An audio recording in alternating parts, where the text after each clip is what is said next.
এবছর আমরা 2025 সালের পুজো উদযাপন করছি। এবছর এই উৎসব যখন সমাগত তখন আমরা দেখেছি উত্তরবঙ্গের কোনো একটা মন্দিরে, মিডিয়ার কল্যাণে দেখেছি যে সেখানে মায়ের প্রতিমা ভাঙা হয়েছে। অন্যান্য বছর দেখতাম আরও বেশি, এবছর মিডিয়ার কল্যাণে প্রত্যেক বছরই দেখা। এবছর দেখেছি যে একটি প্রতিমার মুন্ড ভাঙা হয়েছে, পরের দিনই সেখানে পুলিশ কেস হয়েছে এবং পুলিশের পক্ষ থেকে সেখানে গিয়ে ভিডিও ফুটেজ দেখে সেই অপরাধীকে গ্রেপ্তার করে সঙ্গে সঙ্গে তাকে জেল হাজতে প্রেরণ করা হয়েছে। এটি একটি দৃষ্টান্ত যে মুহূর্তের মধ্যে সেই অপরাধীকে ধরা গিয়েছে, পাওয়া গিয়েছে। আজ মহাষ্টমী চলছে, সারা বাংলাদেশ থেকে এখন পর্যন্ত কোনো মর্মান্তিক খবর এই মুহূর্ত পর্যন্ত, এখন যখন আমরা গোপালগঞ্জ কেন্দ্রীয় কালীবাড়িতে এই মায়ের পাদদেশে আমরা বসে আছি, এই পর্যন্ত কোনো খারাপ সংবাদ এই পুজো চলাকালীন সময় থেকে ষষ্ঠী, সপ্তমী, আজ অষ্টমী এ পর্যন্ত আমরা পাইনি। তো এই যে আনন্দটা অন্যান্য বছরের তুলনায় এবছর আমাদের কাছে খারাপ সংবাদ নেই বললেই চলে। এই আনন্দটা সত্যি আমাদের জন্য অত্যন্ত গর্বের। এদেশের হিন্দু, মুসলমান, বৌদ্ধ, খ্রিস্টান সকলের জন্য এটি আনন্দের, কারণ আমরা অসাম্প্রদায়িক চেতনায় বাঁচতে চাই, আমরা সুন্দর থাকতে চাই, আমরা পবিত্র থাকতে চাই। এই পবিত্রতার মধ্য দিয়ে আমরা জীবন গঠন করতে চাই। এই বাংলাদেশ, আমি আগেই বলেছি, সুজলা সুফলা শস্য শ্যামলা, এ বাংলাদেশ স্বর্ণপ্রসবিনী। এই বাংলাদেশের হিন্দু, এই বাংলাদেশের মুসলমান, এই বাংলাদেশের বৌদ্ধ, এই বাংলাদেশের খ্রিস্টান, আমরা সবাই ভাই ভাই। এই চেতনা লালন করে এই বাংলাদেশের সকল সম্প্রদায় রয়েছে বলে আমরা বিশ্বাস করি এবং আমাদের এই শারদীয় দুর্গা উৎসবের মধ্য দিয়ে এই চেতনাটির বহিঃপ্রকাশ অনেক বেশি ঘটে থাকে। সমগ্র দেশ একটি নতুন আনন্দে মেতে ওঠে। সমস্ত রাজনৈতিক নেতৃবৃন্দরা মন্দির থেকে মন্দিরে, মন্দির থেকে মন্দিরে এই পূজা দেখতে, তাদের পাশে সহানুভূতি জানাতে, সহমর্মিতা জানাতে, তাদের নিরাপত্তা দেওয়ার জন্য ছুটে বেড়ায়। কিছুক্ষণ আগে আমরা যশোরের ঐতিহ্যবাহী মশিয়াটি এলাকায় ছিলাম। মশিয়াটিতে শ্রী শ্রী হরিগুরুচাঁদ মন্দির মতুয়া মহাসংঘের প্রতিষ্ঠাবার্ষিকী উপলক্ষে আজকে সেখানে আমাকে আমন্ত্রণ জানানো হয়েছিল, আমি সেখানে গিয়েছিলাম।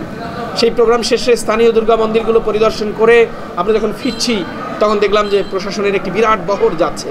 তার মধ্যে ডিসি মহোদয়ের গাড়ি দেখলাম, এসপি মহোদয়ের গাড়ি দেখলাম, উপজেলা নির্বাহী কর্মকর্তার গাড়ি দেখলাম, ওসি মহোদয়ের গাড়ি দেখলাম, আরও অন্যান্য গাড়ি দেখলাম।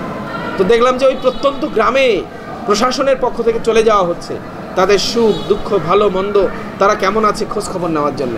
এই যে রাষ্ট্র আমাদের প্রতি যে দায়িত্বটি পালন করছে, এই জন্য আমরা রাষ্ট্রের কাছে কৃতজ্ঞ। গত কালকে মহাসপ্তমীতে আমরা ছিলাম মতুয়া মহাসংঘের একটি টিম আমাদের গুলশান বনানী পূজা মণ্ডপে। তো গুলশান বনানী পূজা মণ্ডপের সামনে দেখলাম সেনাবাহিনীর বিরাট একটি পাহারা সেখানে বসেছে।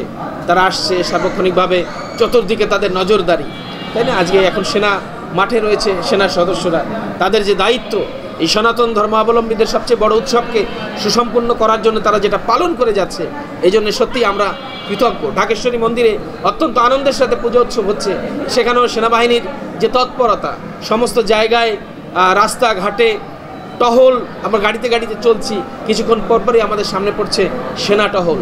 পূজা উপলক্ষে সনাতন ধর্মাবলম্বীদের নিরাপত্তা দেওয়ার জন্যে রাষ্ট্রের এবং সেনাবাহিনীর এই যে তৎপরতা, এটি আমাদেরকে গৌরবান্বিত করে। আমরা রাষ্ট্রের প্রতি কৃতজ্ঞতা প্রকাশ করছি, তার কারণ আমরা এই রাষ্ট্রের নাগরিক। আমরা নাগরিক, সেই হিসাবে রাষ্ট্রের দায়িত্ব আমাদের প্রতিপালন করা, রাষ্ট্রের দায়িত্ব আমাদের নিরাপত্তা দেওয়া, রাষ্ট্রের দায়িত্ব নির্বিঘ্নে আমাদের সমস্ত কর্মকাণ্ডগুলি যাতে আমরা সুসম্পন্ন করতে পারি তার দেখভাল করা।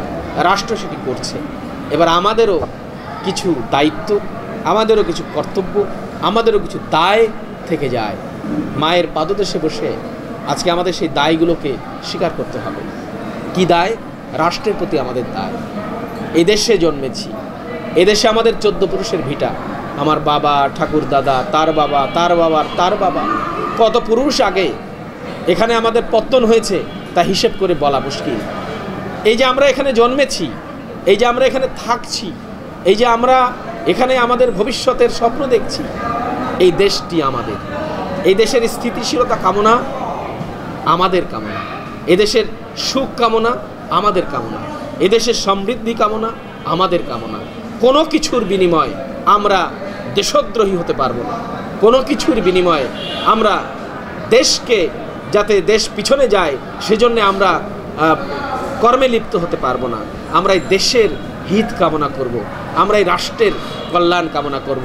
আমাদের মা দেবী দুর্গা তিনি এসেছেন, তিনি একদিকে গণেশ ঠাকুরকে নিয়ে এসেছেন, তিনি একদিকে কার্তিক ঠাকুরকে নিয়ে এসেছেন, তিনি একদিকে দেবী সরস্বতীকে নিয়ে এসেছেন, তিনি একদিকে লক্ষ্মী দেবীকে নিয়ে এসেছেন, অন্যদিকে তিনি দশভুজা 10 হাতে অসুর নিধন করছেন।